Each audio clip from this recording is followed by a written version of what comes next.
Hi everyone, welcome back to the channel. So this is the last video before Christmas, and what I thought would be useful would be to come up with a nice simple scalp. Now I'm saying massage, but it's really just some easy techniques, because at this time of year you can get a sore head, a tension headache here, tension in your neck that can give you a bit of a headache, temples, shoulders, for so many reasons at Christmas.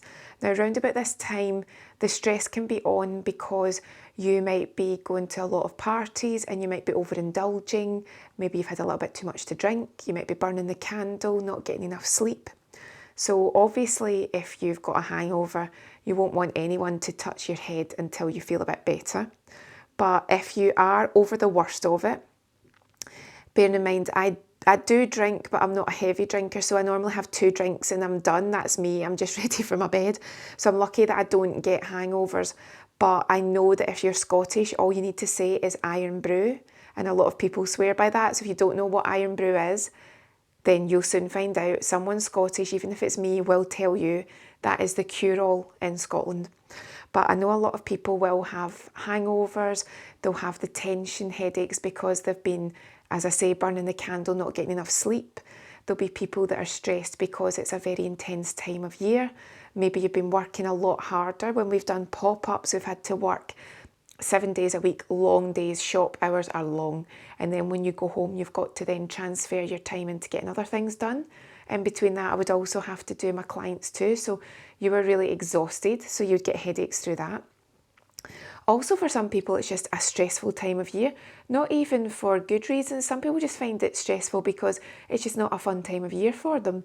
So I thought it'd be good to bring out the acupressure stick and just do some massage techniques for the scalp that can just help you if you just feel you're tense, there's a lot of pressure. Maybe even it's just because it's a humid atmosphere and you can't actually get a breath and you're starting to feel that you're getting headachy because you just need to get some fresh air.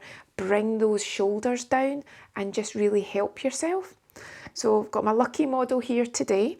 And what I'm going to do is just show you some ideas with the acupressure stick, also just some classic scalp massage techniques that do work for when you've got tension, some neck massage, some shoulder massage. These are just almost like the greatest hits, the classics.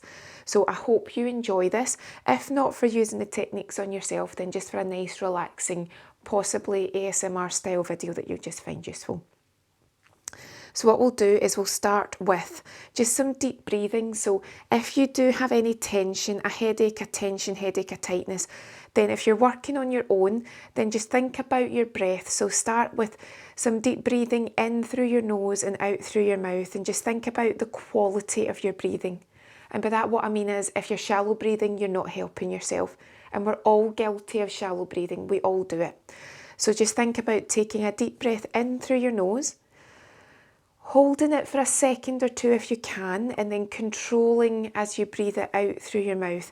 And straight away you might start to feel better, because it might just be that a big part of your tension, of your headache, is you're not breathing properly. You're shallow breathing. You might also be holding your breath and you don't even realise you're doing it. So just take a few moments just to get that breath correct, get it under control and try and calm it down. Straight away that could be all you have to do to help with a tension headache. Second thing is, think about your neck and your shoulders. Is your neck tight and tense? Are your shoulders up at your ears? Think very carefully about physically trying to bring your shoulders down. If you didn't realise that you'd brought them right up, start to think about bringing them down. If you're lucky enough to have someone that's willing to help you and they say, right, I'll help you get rid of that headache, then that person can have their hands on your shoulders and can be saying, okay, breathe in, and with the out breath, let's press gently on your shoulders. And remember, we can press with our hands. I'm holding the stick. Obviously, you wouldn't be doing that. If someone's really struggling to do that, you can use the forearms, and you can just work on using those forearms just to press down. So either they can press down and release manually themselves, just on their own routine, or with every breath. So you would say breathe in, and with the out breath, a little pressure on the shoulders. Now, everyone's got different pressures, so some people will have shoulders that are solid tight. Other people will be quite relaxed. But then you've got the opposite, which is some people will have a lot of strength in their hands and their arms, their forearms. Some people will not. So what you've got to make sure is you communicate. So if someone is very tight here and you don't have much strength, you're not really built up here, then you might be pressing down and they might say, no, that's not good enough. I don't feel that. You need to go heavier. But if you've got no more strength in you, you can't. So you don't want to end up with a situation where you hurt yourself because someone was looking for more pressure. Don't do that. Just say, okay, we're going to skip that move because I don't have the power in my hands and arms that you're looking for. And that's just a fact of life. Everyone's different. The opposite is if someone needs a lot of pressure, but you are actually far more strong in this area than you realise, then be careful because you might be putting all of your power on and it could be too much for that person and you could actually cause them an injury or actually make their shoulders sore. I've said this in previous videos that when I was training, and you've got to learn on each other, so you do learn the hard way, is that someone, through no fault of their own, because we were training and you're asked to explore your strengths, how something feels to someone, and I had too heavy a pressure on my shoulders just into the neck, and it was far too heavy a pressure for me, and all that happened was it trapped a nerve. Now, it only lasts for a day or two, but it's not the most pleasant thing if you've ever had a trapped nerve. And again, nobody's fault, it's how you learn when you're training.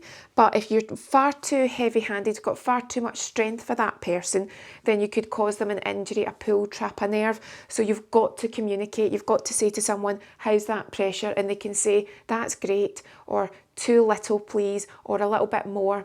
But again, if you can't do more, you've got to stop. But if you actually are encouraged to do a lighter pressure, just be very mindful. So again, just to relax those shoulders, we can do it manually with the hands where we can press and release and work from the base of the neck outwards, or you could use the forearms.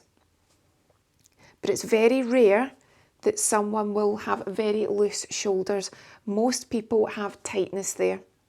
You can't help it. But you could work all the way down to the elbow if you so wanted. But what I would like you to do if you're going to do that, bearing in mind this is not a full routine, make sure an area is warm though. Never go in cold with doing a lot of movements because if the muscle's cold, you could cause an injury. So you would even want to do, if in doubt, do some effleurage on an area. Just working like a stroke all the way down if you're in any doubt, because working on a muscle cold could cause an injury. But just asking someone to breathe in and out and pressing down, as long as again you're communicating, you can't go wrong with that. Now, with the acupressure stick, we can roll on the shoulders. So even just the rolling, now you don't, again, this is not a routine. We're not saying this is the definitive use of the stick, but if you can do it on yourself, you would just take your hand and you would just work on your own shoulder. Again, you need a bit of flexibility, but if someone's kind enough to say, right, let's help you get rid of that headache, then just rolling on those areas. And again, I'm rolling almost as if it's just a manipulation of my hand, but you don't have to do it this way. You could do one very definitive roll using the hand and the stick. Start at the fingertips and roll along. It would depend how you feel and depend what's wrong, what you're going for, what would make you feel better. But that's definitely one way that you could use it. And with caution, you can roll up the neck, but we always avoid the spine. So if you're not sure where the spine is, you can get someone to tip their head forward and you can feel for it, but you never want to work on the spine. But definitely alongside it, unless someone's got an injury, an illness, an ailment. But again, please discuss that first. And if you do have something and you don't know if you can get treatments, then the next time you see your doctor or your nurse, or even if you're in the chemist and they know your history or they're aware of your condition, just say to them, I have this issue, I've got this condition, you know about it. Are you okay to get this particular style of massage with it? And a medical professional will give you an answer. But if you're in any doubt, ask your doctor. And another thing that you might find interesting, because I'm reading more and more about it, is sometimes people have got conditions and their doctor or their nurse or their chemist will say, you're absolutely fine to get a treatment done. And then they'll complain because they'll go to a therapist, or sometimes it's a spa day and they get told by the therapist, I'm really sorry, but we can't do it. So then they feel rejected and they're not very happy. And you can understand that, because they want to get a treatment done and they don't know why this person's saying, no, you can't have it, when their doctor had cleared them. And sometimes they think that it's ignorance on the therapist's part. Obviously, I can't speak for everyone, but what I would say in my own experience is insurance companies have got a lot to do with what you can and can't do. And insurance is very strict, and it's getting stricter. And I think it's because we live in a suing culture. So what happens now is you might be told by your doctor that you're okay to get something done, but that therapist might have been told by their workplace or their insurance company, we will not insure you if you choose to do that treatment. Now, sometimes it can be through pregnancy, it can be through if someone's going through cancer treatment, or they've even been cleared, but it's maybe not a certain amount of months clearance. And what you might find is that we all know through common sense that it's okay to do something, or your therapist has got the skills and they know it's okay to do it, but they've hit a wall because the insurance company says, no, we won't cover you. So I do think that's something to bear in mind, and it's a discussion that I would love to see more of, because I've read quite a few articles recently where there's been a complaint that maybe a spa has made someone feel rubbish because they wanted to have a treatment that day and they're celebrating coming out of treatment. And I've often wondered, because you don't get the full story in the article, I've often wondered if it's maybe the insurance company that's blocked it and there's just been no clear communication. And then that client, who I feel rotten for, has had to feel rejected. And maybe all along, my suspicions are, has it been the insurance that's blocked it? So if anyone's got any thoughts on that, I'd love to know, because quite often, sometimes it looks as if it's a therapist just being difficult, but it's not. So again, though, you've got to be careful. If your insurance says no, it's a no. Even though it feels rubbish to do so, it's a no. And sometimes I've had people say to me, even if it's just tinting, you've got to do a tint test. And I've had people say, I'll sign away something, I'll sign anything if you just do the tint now. You can just leave it on my shoulders. If something goes wrong, I'll take the blame. But I can guarantee you, your insurance company will say they do not care if someone wants to sign a waiver saying they'll take the blame. It will still land on your shoulders and you will not be covered. So you're always told, well, in my experience anyway, you're told by your insurance company, don't care what anybody says, you choose to do that treatment, we will not cover you. So always proceed with caution. So what I've done here is I've just used the stick to warm up the upper back, the shoulders, the sides of the neck. I've just used the stick as a warming tool. But what I could also do here is just use the stick and not apply too much pressure, because there's a lot going on here, but just a light pressure and just circular movements. And because you get such a lot of tension just in the neck, and you might feel, if you are the client, you might feel some cracking and crunching because there's so much going on here. And that's a fast circular motion, but this would be a slow circular motion. So it would depend what the person's looking for.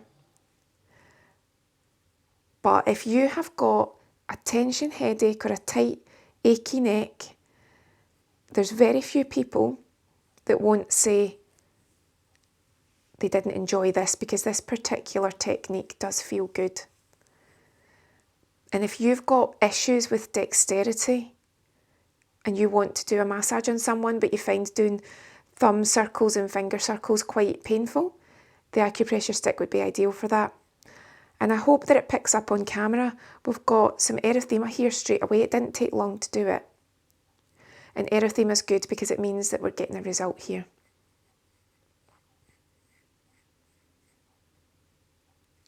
So I won't do the other side just now, I'll just do a little demo here. But again, round the ear, there's a lot of acupressure points here. And again, if you've got a tension headache and it's at the temples, then you can really spend a little bit of time working around here. But it doesn't need to be a silent treatment. You could be talking to the person who's got the achy head, or obviously if it's yourself and you're doing this for yourself. You can be guided by where you feel you would benefit from this. And even on the ear, there are a lot of reflex points, acupressure points. Again, we're not going into those today, but covering the entire area, covering all bases, won't do you any harm at all. Now, a lot of people say for hair thinning, for hair growth, for hair loss, they use an acupressure stick and they just work on a lot of areas. And what they do is they can put quite a firm pressure on. Some people will use such a pressure and they'll work on it for a minute or two that will actually leave a dent. So the theory is, again, that you are really intensifying the pressure there and you are working on those areas to encourage a boost of circulation to that area. And as I've said in many videos, a boost in circulation equals erythema, the redness equals blood to the area. This is all excellent for bringing nourishment and nutrients and giving that area a little boost and a nice flow of fresh blood. It also gets rid of any stagnant lymph, gets rid of any waste product. So again, you could work in theory over the entire head, and it's like a pressure point massage. So I haven't started anywhere in particularly because we're just doing a little demo here, but you could just take your time and work over the entire head. But imagine if you had a tension headache and you didn't know exactly where it was coming from, but you were getting some symptoms here. Then just work in circular movements with your acupressure stick and just be guided over the area. And again, you can do quite brisk circles or you can do very slow circles. And it all really depends on how you feel, the result you're going for, and if it's you working on yourself or helping someone out. But because it's not an actual routine that we're doing, if it's just trying to get rid of a headache, you could just be guided by where it's needed. But if you wanted to make it more of a relaxation experience, then you could do what we've said in previous videos, look at the area as an entirety and work on strips. So if you were doing it for full relaxation, you would start at one part and work all over. But say you've just got like an achiness here on each side, you could just work on those sides. And you don't always have to use the stick, so sometimes you can just go back in with fingers, just really work on those areas. Remember, you can do finger circles, finger pressures. Tapping is always effective. I wouldn't have the stick in my hand if I was doing this. On the shoulders, we can really work on, again, I'm using more of the side, like the full side, and just working along here. Just trying to loosen things off. And then when you go to the shoulder, you can feel roughly for where you're working.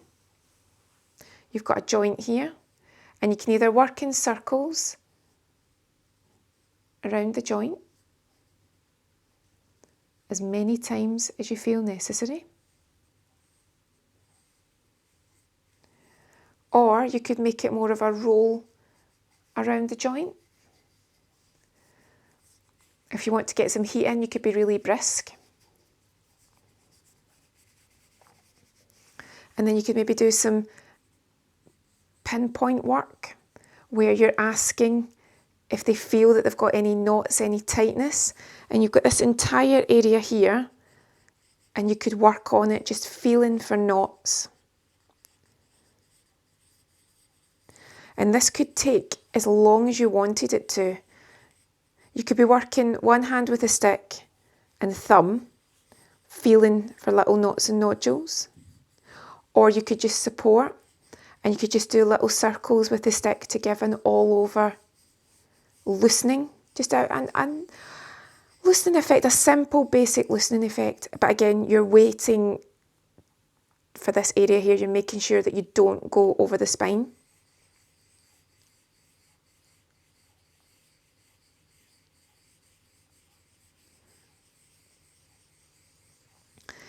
And even if you don't fully get rid of the headache, just the relaxing element of having 10 or 15 minutes to yourself, breathing properly. If that person's feeling tense and it's you that's doing it for them, maybe they also just need to get a little bit of stress out. They might want to talk to you and just say, oh, I feel rotten, I've drank too much, I've ate too much, or, oh, I can't do another hour in that company, oh, did you hear what they said to me? All those things. It's completely up to you how you're guided. But what I could do is work all the way down there if I wanted to. I could then give it a little roll again. Obviously I would do both sides, but when I'm finished I would put the stick down and I would give everything a nice little loosen. Always support the head if I'm working on the neck. But then just relax and then go back to that breathing again. So just a nice breath in and a breath out. And hopefully that would help with a mild headache, a tension headache, a headache in the temples, a headache coming from posture or muscles. Can't work miracles, but it can definitely help. And I thought that would be a nice way to lead us into our Christmas video. So I hope you have a wonderful festive season. I will still see you again next week. As always, if you've got any comments or any suggestions, let me know. Have a lovely day and I'll see you again soon.